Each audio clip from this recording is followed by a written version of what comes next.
Selamat pagi anak-anak. Kita akan belajar firman Tuhan melalui buku renungan pagi anak, Identitas. Hari ini, tanggal 17 November, judul renungan kita, Kerendahan Hati. Mari kita awali dengan doa. Bapa di surga, kami akan belajar firman Tuhan. Tolong kami supaya kami dapat memahami firman Tuhan. Dalam nama Tuhan Yesus kami berdoa. Amin. Anak-anak, ayat inti renungan pagi kita hari ini diambil dari kitab Yohanes pasal 13 ayat 12 sampai 17. Sesudah ia membasuh kaki mereka, ia mengenakan pakaiannya dan kembali ke tempatnya. Lalu ia berkata kepada mereka, "Mengertikah kamu apa yang telah kuperbuat kepadamu? Kamu menyebut aku guru dan Tuhan, dan katamu itu tepat, sebab memang akulah guru dan Tuhan. Jadi, jikalau aku membasuh kakimu, aku yang adalah Tuhan dan gurumu, maka kamu pun wajib saling membasuh kakimu.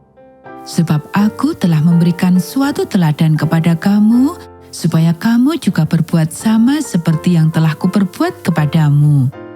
Aku berkata kepadamu, sesungguhnya seorang hamba tidaklah lebih tinggi daripada tuannya, ataupun seorang utusan daripada dia yang mengutusnya.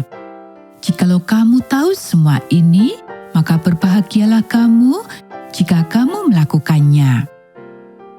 Dasar kepercayaan ke-16, perjamuan Tuhan.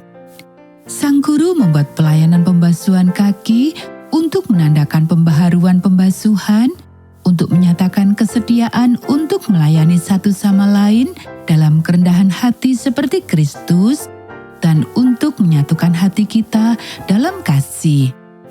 Ibadah perjamuan kudus terbuka bagi semua orang Kristen yang percaya.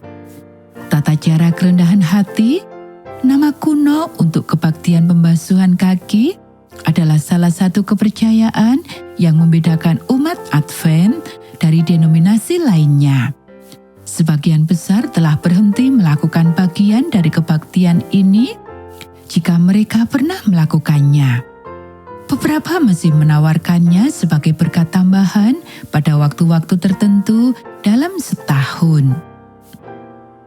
Seperti baptisan dan perjamuan kudus, ini adalah simbol dari kebenaran yang jauh lebih besar, tetapi dalam kasus ini, tindakan itu sendiri sangat di luar pengalaman kita yang biasa, sehingga rasa malu dan ketidaknyamanan atas tindakan itu sendiri dapat mengalihkan perhatian kita dari makna yang lebih besar. Tidaklah mudah untuk membasuh kaki seseorang. Kita cenderung meminta seorang teman dekat atau anggota keluarga untuk melayani bersama kita, sehingga kita tidak akan merasa nyaman. Kenyataannya adalah, dengan menghindari kebenaran yang lebih dalam, yang mungkin dibawa oleh ketidaknyamanan, kita kehilangan banyak berkat, bahkan dari membasuh kaki anggota keluarga. Siapakah yang paling perlu kita pelajari untuk melayani dalam kerendahan hati dan kasih? Keluarga dan teman-teman kita sendiri tentu saja. Ini adalah sebuah paradoks. Karena kita tidak merasa konyol atau malu dengan orang yang dekat dengan kita kehilangan berkat yang seharusnya dibawa oleh tindakan tersebut. Anak-anak, perhatikan kembali ayat di atas. Yesus tidak hanya berkata, "Basuhlah kaki seperti yang aku lakukan."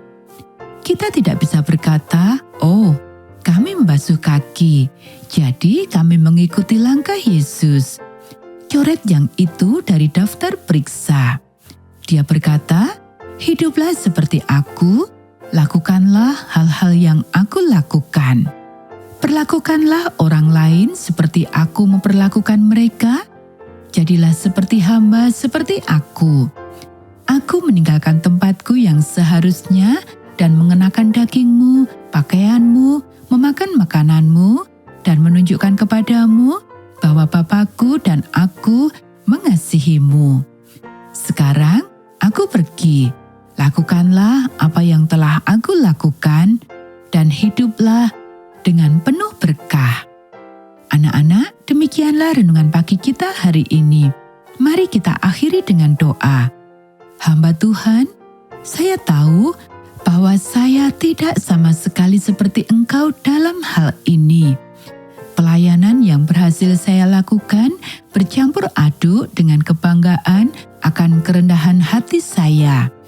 Basuhlah kaki saya lagi, bawalah saya lagi, jadikanlah saya seperti Engkau.